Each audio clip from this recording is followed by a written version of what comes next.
اور اس طرح کرے گی کہ کہے گی اے اللہ یہاں اس بندے کو جنت میں داخل کر دے یا مجھے قرآن پاک سے علیحدہ کر دے، تو رب فرمائے گا جا اس کا دامن تھام کے اسے جنت تک پہنچایا۔ آپ بات کو سمجھیں، جب آپ کے تعلقات اپنے معاملات کے ساتھ مضبوط ہوں گے، یہ نبی کریم نے وعدہ کیا ہے کہ تو سورۃ واقعہ پڑھ تیرے گھر میں فاقہ نہیں آئے۔ حضرت عبداللہ ابن مسعود رضی اللہ تعالیٰ عنہ بیمار تھے تو حضرت عثمان غنی رضی اللہ تعالیٰ عنہ تیمارداری کے لیے تشریف لے گئے اور جا کر کے کہا کہ آپ بڑے بیمار ہیں، آپ کی بیٹیاں زیادہ ہیں، میں چاہتا ہوں کہ خزانے میں سے کچھ مدد کروں۔ تو سیدنا عبداللہ ابن مسعود رضی اللہ تعالیٰ عنہ اٹھ کے بیٹھ گئے، کہنے لگے امیر المومنین، اللہ آپ کو میری طرف سے، میری بیٹیوں کی طرف سے بہتر صلہ دے، میری بیٹیوں کو کسی خزانے کی ضرورت نہیں، میں نے انہیں خزانہ دے دیا ہے۔ کہا جناب آپ نے کون سا خزانہ دیا ہے، میں آپ کے مالی معاملات کو جانتا ہوں۔ تو فرمانے لگے امیر المومنین، میرے نبی کریم نے فرمایا ہے جو سورۃ واقعہ پڑھے اسے کبھی فاقہ نہیں آتا، میں نے بیٹیوں کو یاد کرا دی ہے، یہ خزانہ میں نے انہیں دے دیا ہے۔ وہ سارے والدین سنیں جو بیٹیوں کے لیے پریشان رہتے۔ حضرت عبداللہ ابن مسعود نصیحت کر رہے ہیں، فرمانے لگے میں نے سورۃ واقعہ یاد بھی کرا دی ہے، پڑھنے کی عادت بھی ڈال دی ہے، حضور نے فرمایا ہے جو سورۃ واقعہ پڑھے اسے فاقہ نہیں آتا۔ کہنے لگے چاند تو اپنی جگہ چھوڑ سکتا ہے، سورج گر سکتا ہے، تارے ٹوٹ سکتے ہیں، پر مدینے والے رسول کی بات غلط نہیں ہو سکتی۔ حضور نے فرمایا فاقہ نہیں آئے گا تو انشاءاللہ کبھی بھی نہیں آئے گا۔ کرنے کا کام یہ ہے کہ ہم اپنی معاملات، اپنی عبادات، اپنی دعائیں کبھی 10 منٹ عادت ہو جائے نا دعا مانگنے کی علیحدہ سے رات کو۔ حضور نے فرمایا جو فرض نماز کے بعد دعا مانگے اللہ اس کی قبول کر لیتا ہے۔ نبی پاک صلی اللہ تعالیٰ علیہ وسلم نے فرمایا اللہ مسافر کی دعا قبول فرماتا۔ حضور نے فرمایا اللہ مظلوم کی دعا قبول فرماتا۔ حضور نے فرمایا بیمار سے دعا کراؤ اللہ اس کی دعا قبول فرماتا ہے۔ میرے نبی پاک نے فرمایا ماں باپ جب بھی اولاد کے لیے ہاتھ اٹھائیں، ویسے تو بلے شاہ تو آسمانی اڑدیاں ہی پھڑ دیں، جہاں گھر بیٹھا انہوں بڑھیا ہی نہیں۔ حضور فرمانے لگے ماں باپ جب بھی اولاد کے لیے دعا فرمائیں اللہ ان کی دعا کو قبول کرتا ہے۔ آپ اپنا تعلق بنائیں، دعا کے ساتھ، عبادت کے ساتھ، مصلی کے ساتھ رشتہ بنائیں، استغفار پڑھیں۔ صلاح الدین ایوبی صلیبی جنگوں میں تھے، رات کو مسجد اقصیٰ میں نماز پڑھی تو پریشان تھے۔ ایک بزرگ سے ملاقات ہوئی تو وہ کہنے لگے کہ آپ بڑے پریشان ہیں۔ کہنے لگے حضور پریشان اس لیے ہوں کہ پہلے ہی مسلمان کمزور ہے، اب میں نے سنا ہے دشمن کا ایک بحری بیڑا وہ جنگی سامان سے بھرا ہوا آ رہا ہے،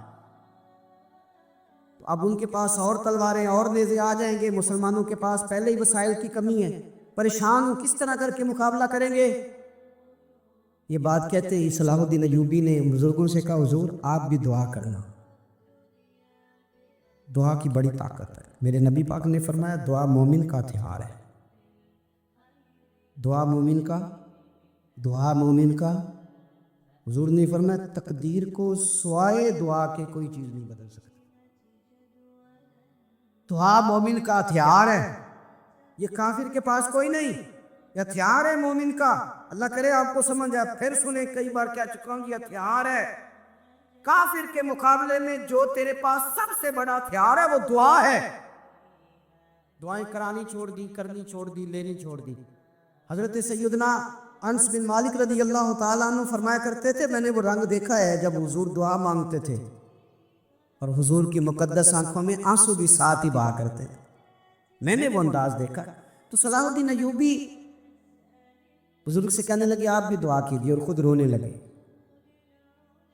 اور سر سجدے میں رکھ کے رونے لگے، اور عشاء سے لے کر فجر تک روئے، خوب روئے۔ صبح وہ بزرگ آئے تو صلاح الدین ایوبی کا خوبصورت اور ہنستا ہوا چہرہ دیکھا، کہنے لگے آپ بڑے خوش ہیں، رات تو میں نے بڑے روتے ہوئے دیکھا تھا۔ تو کہنے لگے حضور وہ جو بحری بیڑا آ رہا تھا نا وہ پانی میں ڈوب گیا ہے، اب وہ نہیں آ رہا، ابھی خبر آئی ہے تو میں بڑا خوش ہوں۔